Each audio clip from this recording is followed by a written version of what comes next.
ስለ መጻጉዕ ታሪክ ምንድነው የምትባለው? ቤተ ሳይዳ የምትባል ቦታ ነበረች አይደል? ቤተ ሳይዳ ማለት ወይቲ ቤተ ሳይል፣ ቤተ ሳይዳ ማለት ቤተ ሳይል ማለት ነው። በዕብራይስጥ ቤተ ሳይዳ፣ ቤተ ሐዝዳ፣ ቤተ ዛታ ይሏታል።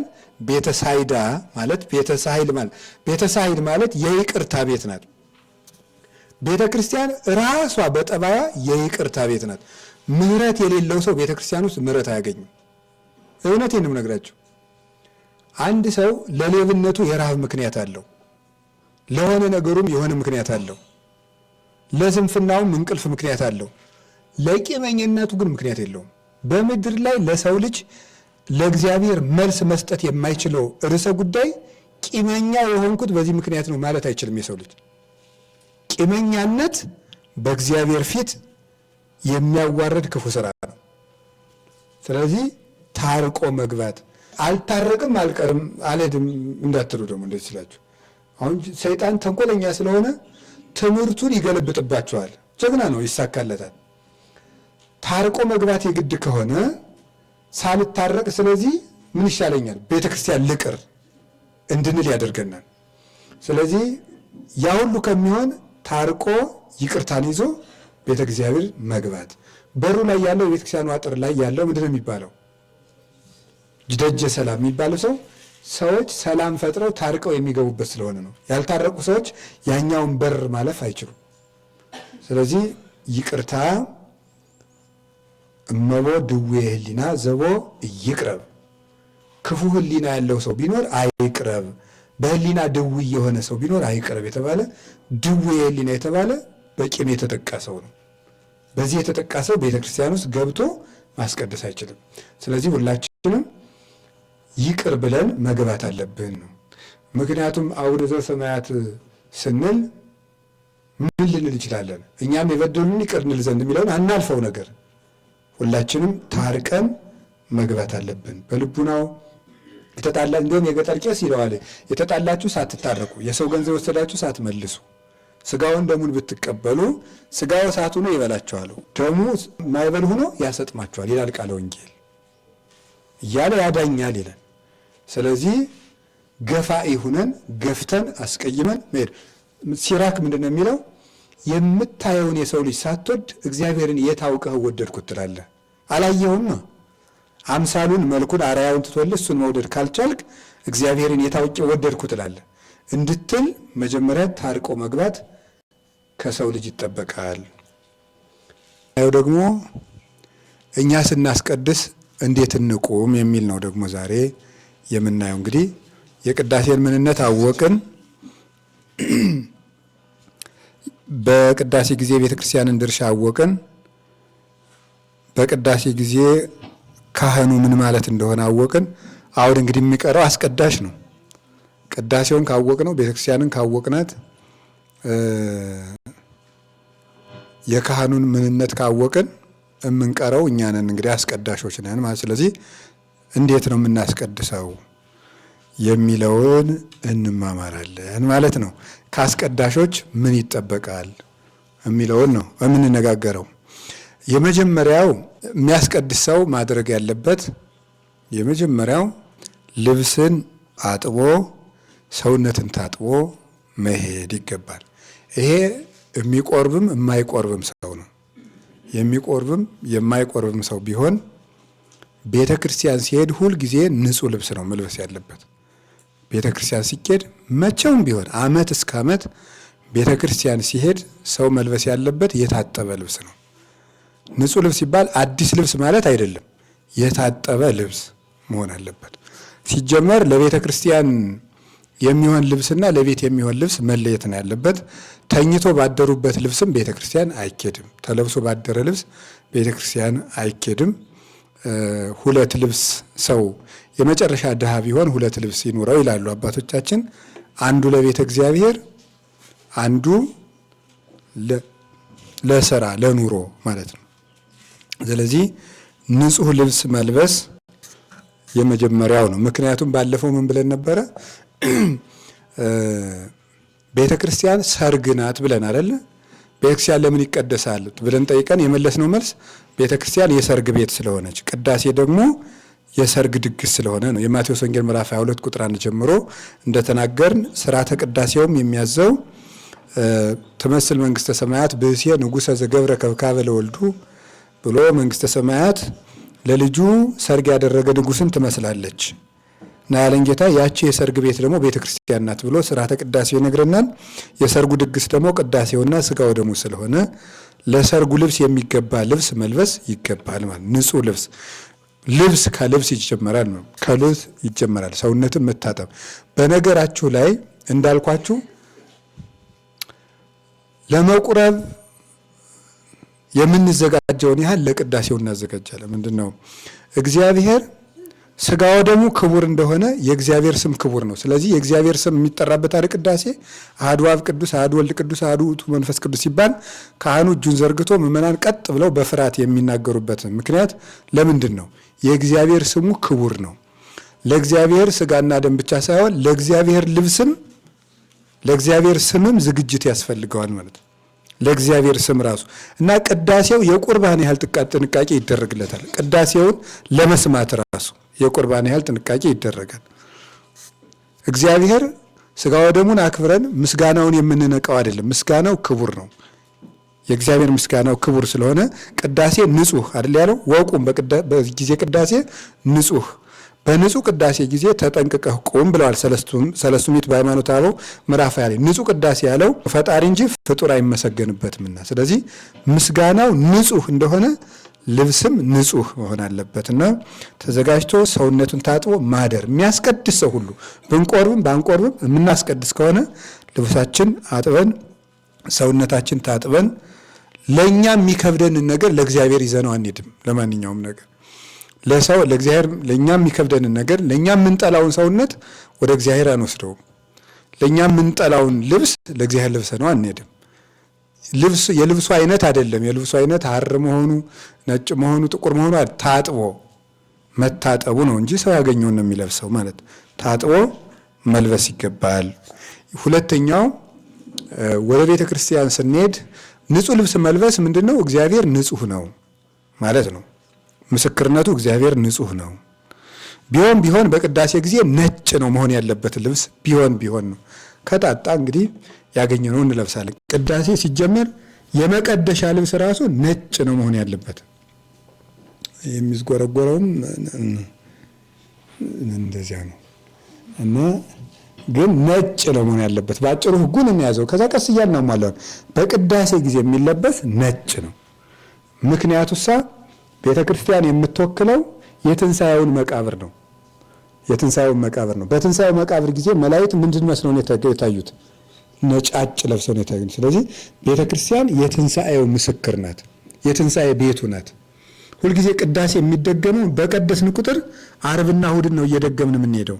ልደቱን በቤተልሔም፣ ስቅለቱን በቤተ መቅደስ፣ ትንሣኤውን ቅዱስ ሥጋውን ክቡር ደሙን እንዲህ አድርጎ እግዚኦ መሐረነ በማለት እርገቱን ካህኑ ባርኮ ዙሮ ወደ ቤተ መቅደስ በመግባት ስለምንሰብክበት የትንሣኤው ቤተ ክርስቲያን የንጹሐን ቤተ ክርስቲያን ስለሆነች ነጭ ነው የምንለብሰውና እግዚአብሔር ንጹህ ነው፣ የትንሣኤያችን ቤት ናት ቤተ ክርስቲያን ለማለት ነጫጭ ለብሰን ማስቀደስ አለብን። የመቀደሻ ልብስም ነጭ ነው መሆን ያለበት። ወርቀ ዘቦ ግምጃ ካህናት ለአክብሮተ ሥጋው ደግሞ እንዲለብሱ የሚለውንም ሳንረሳው ማለት ነው። ወርቀ ዘቦ ግምጃ የሚለበሰው የወርቅ ይሄ ቦግ የሚለው የሚሆነው እንደው ክርስቶስ በወርቅ ደሙ ዋጅቶናል፣ ንጹህ ነው እንዲህ ለማለት ይተረጉማል እንጂ ቢሆን የሚሻለው ነጭ ቢሆን ነው። ግን አሁን እንግዲህ ዝጉርጉር ቀይ ምን ተብሎ ሲቀደስ ደግሞ ነጭ ነው ተብሎ ተምረናል። በቃ ቅዳሴው ከስሯል እንዳትሉ ማለት ነው። እሱም በራሱ ይተረጎማል። ያገኘነውን እያደረግን እንቀጥላለን። ነጭ ቢሆን ግን የተሻለ ነው። እኛም ካገኘን ቢቻል ነጭ ለብሰን ብናስቀድስ በጣም መልካም ነው። ምክንያቱም ቤተ ክርስቲያን ትንሣኤውን ነው የምትወክል ብያቸዋለሁ። ይሄ በትንሣኤው ከጉድጓዱ አጠገብ ማን የነበሩ? ጴጥሮስና ዮሐንስ፣ ዮሴፍና ኒቆዲሞስ፣ ሁለቱ መላእክት እና ሽቱ የያዙ ሴቶች ነበሩ አይደለም? እነዚህ ነበሩ ከጌታ መቃብር አጠገብ የነበሩት። ጴጥሮስና ዮሐንስ ጳጳስን ሊቀ ጳጳስን ነው የሚወክሉት። ዮሴፍና ኒቆዲሞስ የገባሬ ሰናይ ቄስና የንፍቅ ቄስ ምሳሌዎች ናቸው። አባ ጊዮርጊስ መጽሐፈ ምስጢር ላይ እንደተረጎሙ የገባሬ ሰናይ ቄስና የንፍቅ ቄስ ምሳሌ ማለት ገባሬ ሰናይ ቄስ ማለት አሃዱ የሚለው የሚያሳልመን ነው ወጥቶ ማለት ነው። ኋላ ቅዳሴ በኋላ እሱ ገባሬ ሰናይ ቄስ ይባላል። የሚወክሉት እሱን ነው። ሁለቱ መላእክት ገባሬ ሰናይ ዲያቆንና ንፍቅ ዲያቆንን ነው የሚወክሉት። እነዚህ ናቸው። ስለዚህ ቅዳሴ እንደገቡ ክርስቶስ አምላክነ ዘበአማን እተ በየማነከ ወባረክ በዴከ ወቀድስ በኃይልከ ዝንቱ ውስጥ ይኩን ለስርየተ ኃጢአተ ሕዝብከ ሲል ገባሬ ሰናይ ቄሱ ምን ይላል? ንፍቁ ቄስ ተቀብሎ ኢየሱስ ክርስቶስ ሊቀ ካህናቲነ በከመ ገነዙከ ዮሴፍ ወኒቆዲሞስ ወሰመርኮ ሎሙ ከማሁ ስመር ለነ ይላል። እንዲህ የሚለው ንፍቅ ቄሱ ነው። ሊቀ ካህናታችን ኢየሱስ ክርስቶስ ወይ በከመ ገነዙከ ዮሴፍ ወኒቆዲሞስ ወሰመርከ ሎሙ ዮሴፍና ኒቆዲሞስ ሲገንዙ ደስ ብሎ እንደተቀበልከላቸው የእኛንም ቅዳሴ ወደህ ተቀበልልን ብሎ ራሱን በዮሴፍና በኒቆዲሞስ መስሎ ሁለቱን ይናገራል ማለት ነው። ስለዚህ ምንድነው?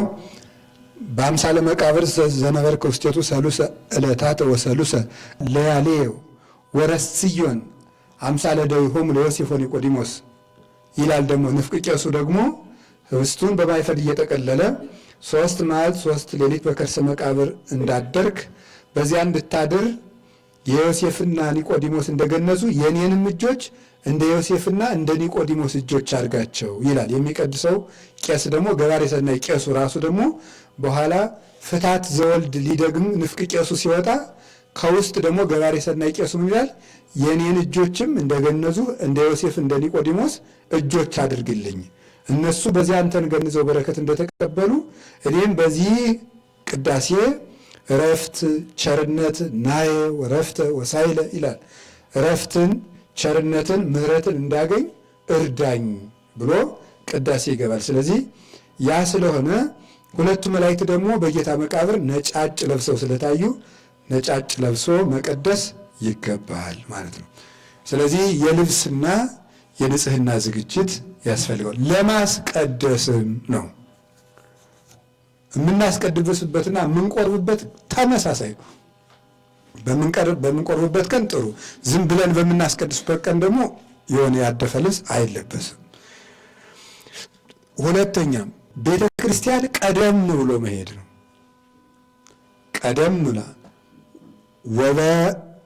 ሌሊተ ዕለተ እሁድ በጽባህ አሌሊ ገይሰ በዕለተ እሁድ ሌሊት ቀደም ብለህ ወደ ቤተ ክርስቲያን ሂድ። በቅዳሴ ወደ ቅዳሴ ቀደም ብሎ መሄድ ሃይማኖተ አበው ምዕራፍ 20 ላይ ያለ ኃይለ ቃል ነው።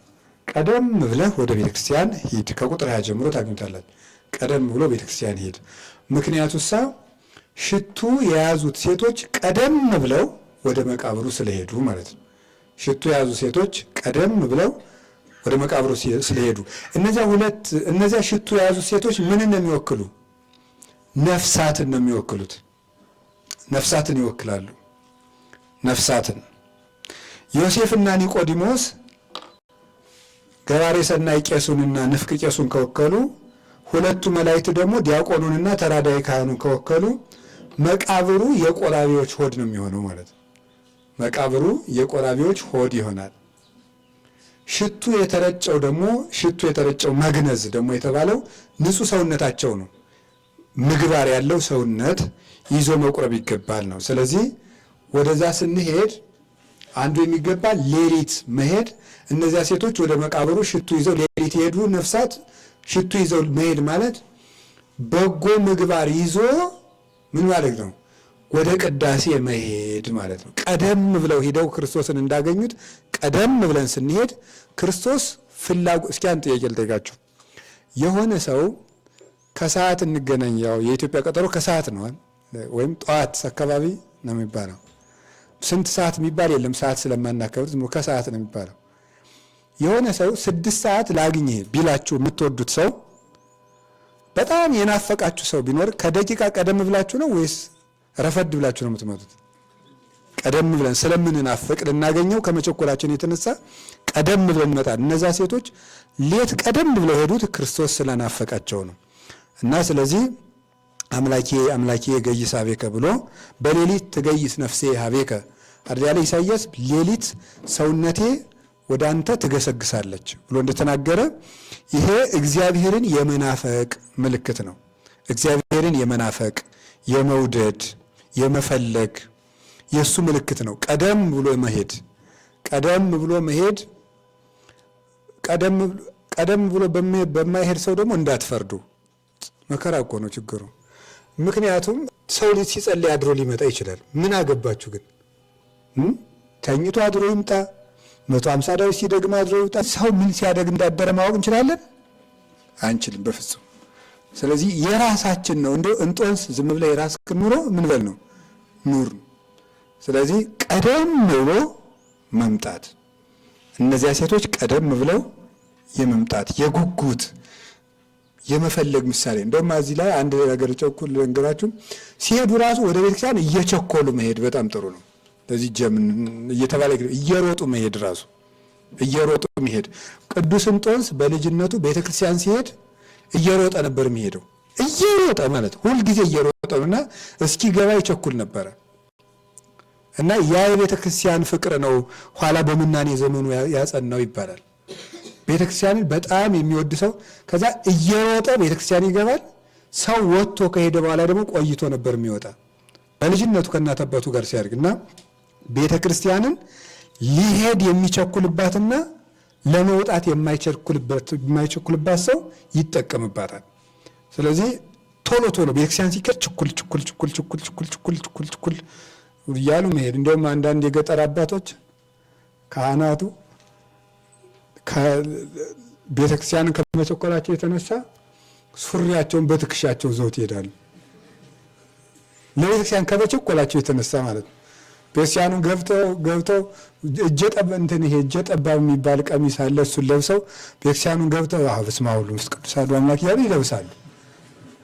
ከቅንነታቸው የተነሳ ለቤተክርስቲያን ያላቸው ፍቅር ነው ይህን የሚያሳየውና ቤተክርስቲያን እየቸኮሉ ውሃ እንደተጠማ ሰው መሄድ፣ እርምጃውን ራሱ እያፈጠኑ እየቸኮሉ መሄድ በጣም ፍቅርን ይገልጻል።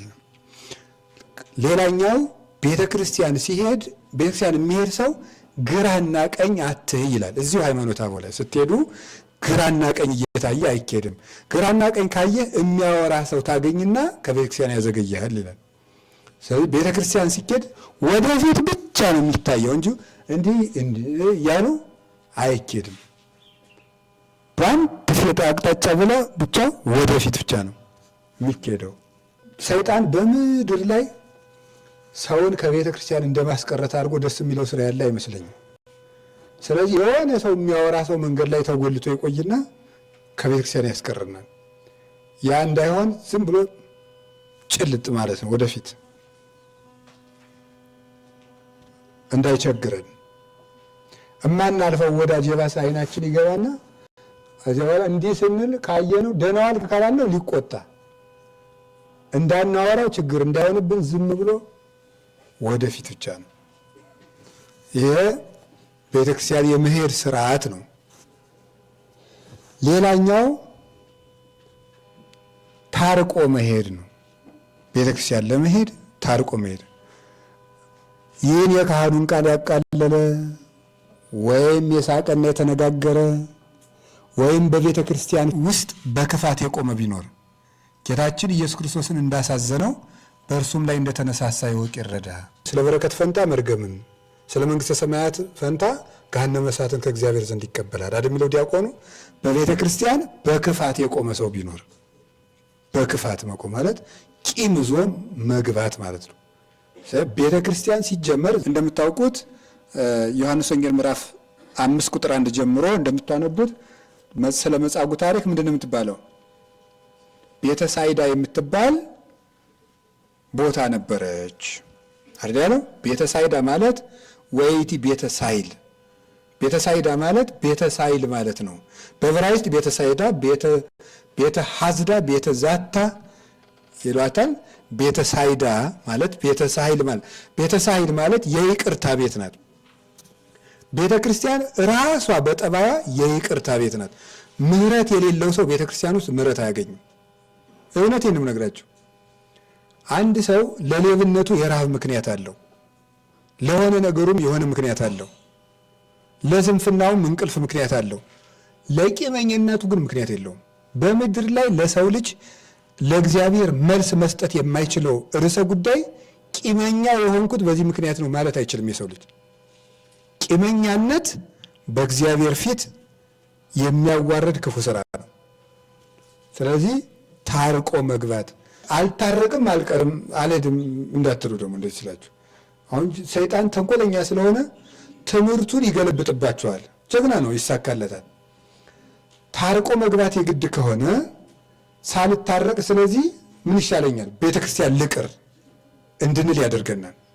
ስለዚህ ያ ሁሉ ከሚሆን ታርቆ ይቅርታን ይዞ ቤተ እግዚአብሔር መግባት። በሩ ላይ ያለው የቤተ ክርስቲያኑ አጥር ላይ ያለው ምንድን ነው የሚባለው?